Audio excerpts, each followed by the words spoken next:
Hello guys, welcome back to my YouTube channel. तो आज की ये वीडियो बहुत इम्पोर्टेंट है, बहुत ज़्यादा इम्पोर्टेंट है आपके लिए भी और जो एल्यूमिनाई वगैरह हैं उनके लिए भी बहुत ज़रूरी है।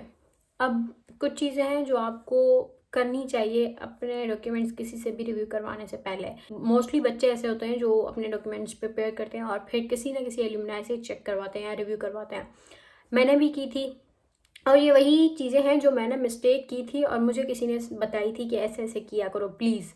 तो मैं अब आप लोगों को वो चीज़ें बताने जा रही हूँ। सबसे पहली चीज़, जब भी आप किसी भी इंसान को या किसी भी एल्यूमिनाई को, किसी भी स्कॉलर को अपने डॉक्यूमेंट्स रिव्यू करवाने के लिए भेजते हैं तो उनके टाइम का ख्याल रखा करें, उनकी थोड़ी रिस्पेक्ट कर लिया, थोड़ी सी इज्जत दे दिया करें। मतलब अब ऐसा नहीं कि आपकी सबमिशन डेट है 10 तारीख और आप उनको 7 तारीख को भेज रहे हो और कह रहे हो भाई मुझे अगले दिन ही रिव्यू करके आप दे दीजिएगा, प्लीज़ काइंडली रिव्यू करके दे दीजिएगा। बहुत प्यार से बोलते हैं, बहुत प्यार से, ऐसे नहीं बदतमीजी से कहते हैं कि बस कल तक करके दीजिएगा। प्लीज़ भी कहते हैं कि प्लीज़ आप कल तक रिव्यू करके दे दीजिएगा। भाई आप उनका भी थोड़ा ख्याल रख लिया करो कि आप उनको भेज रहे हो, क्या पता उनके पास टाइम ना हो, वो बिज़ी हो। हर वक्त तो किसी का भी काम करने का मूड नहीं करता ना। तो प्लीज़ कभी भी किसी को डॉक्यूमेंट्स भेजें तो उसको 10 दिन दें। अब उसके अपने भी कुछ काम हो सकते हैं, पर्सनल काम हो सकते हैं, उसका दिल ना करे, उसको कहीं जाना हो, उसके एग्ज़ाम है, कुछ भी हो, तो वो तो नहीं कर सकता ना। अब आप कहेंगे कि चलो हमारे लिए थोड़ा सा टाइम निकाल लें, लेकिन थोड़ा सा टाइम निकालना भी बहुत मुश्किल होता है। क्योंकि मोस्टली अब जैसे कोई मुझे रिव्यू करने के लिए भेजता है, ऐसे ही दूसरे लोगों को भी रिव्यू करने के लिए भेजते होंगे जो कि बाहर हैं। अभी जैसे मैं बाहर हूँ, एक तो टाइम डिफरेंस है, दूसरा यहाँ पे हमारी अपनी भी क्लासेस होती हैं, काम होते हैं, पढ़ाई होती है, तीसरा हम लोग अपने खुद के भी काम होते हैं, खाना बनाना होता है, कपड़े धोने होते हैं, सब काम खुद करने होते हैं, कहीं बाहर जाना होता है। तो प्लीज़ टाइम की रिस्पेक्ट किया करें, सबसे पहली चीज़। तो दूसरी चीज़ ये कि किसी को भी आप अपने डॉक्यूमेंट रिव्यू के लिए भेजें तो खुदारा अपने डॉक्यूमेंट की फाइल में ऊपर ऊपर पहले प्रोग्राम का लिखा करें कि आप इरास्मस के कौन से प्रोग्राम के लिए अप्लाई कर रहे हैं, ताकि अगले इंसान को पता चले कि ठीक है ये इस प्रोग्राम में अप्लाई कर रहा है। आप भले उसको मैसेज पे बता देते हैं, ईमेल पे बता देते हैं कि ये प्रोग्राम में हम अप्लाई कर रहे हैं, लेकिन फिर भी ऊपर हेडिंग दे दिया करें। वर्ड फाइल में आप जब भी शेयर करते हैं तो हेडिंग दे दिया करें कि ये हमारे प्रोग्राम का नाम है। तीसरी चीज़, सिर्फ जवाब नहीं भेजा करें, सवाल भी लिख लिया करें कि वेबसाइट पे ये सवाल थे और उसके जवाब देने हैं। तो सवाल भी लाजमी होता है ताकि कोई पढ़ रहा हो तो उसे पता चले कि हाँ ये इसका सवाल है और ये जवाब है।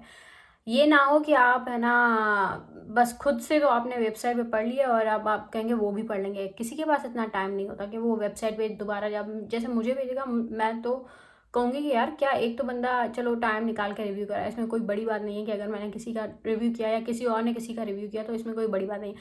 लेकिन एटलीस्ट आप उनके लिए भी थोड़ी आसानियाँ कर लिया करें, सवाल वहाँ से कॉपी करके यहाँ पे पेस्ट कर लिया करें। और उसके अलावा जो है वो, हाँ, एक दूसरी बात ये भी कि लोग क्या करते हैं, अगर व्हाट्सएप पे फाइल भेजते हैं साथ में वो सवालों का स्क्रीनशॉट एक पिक्चर में भेज देते हैं कि भाई ये सवाल है और ये हमारे जवाब है। भाई सवाल लिख लिया करें फाइल में ऊपर, ठीक है। और उसके अलावा जो चीज़ आती है वो ये है कि आप जब भी आप मोटिवेशनल लेटर लिखते हैं तो वेबसाइट पे वो लिखा होता है कि आपकी लिमिट इतनी होनी चाहिए, और सवाल के आगे भी लिखा होता है कभी कभी कि इस सवाल का जवाब आपको 1000 कैरेक्टर्स में देना है, 600 कैरेक्टर्स में देना है, 500 जो भी लिखा होता है आप वो भी लिखा करें साथ में, कि जब कोई भी एल्यूमिनाई या कोई स्कॉलर अगर चेक करता है तो उसको पता होनी चाहिए कि ये आपकी लिमिट है। और उनको भेजने से पहले आप खुद अपने सवालों की लिमिट चेक कर लिया करें कि आपने उस लिमिट में लिखा भी है या नहीं। सबसे पहली चीज़ तो आपको जब लिमिट दी हुई है आपको लिमिट से बाहर जाने की ज़रूरत ही नहीं है, ठीक है। तो आई थिंक यही सारी चीज़ें थी। और दूसरा ये भी कि मैं यही सजेस्ट करूँगी कि आप जब भी इरास्मस के लिए रेलेवेंसी बहुत ज़्यादा होती है, बहुत ज़्यादा ज़रूरी चीज़ है, जो मैं मतलब हर वीडियो में शायद बोल चुकी हूँ। तो आप जब भी रिव्यू करवाने का सोचें तो आप प्लीज़ किसी ऐसे एल्यूमिनाई से करवाएं जो आपकी उसी फील्ड से हो।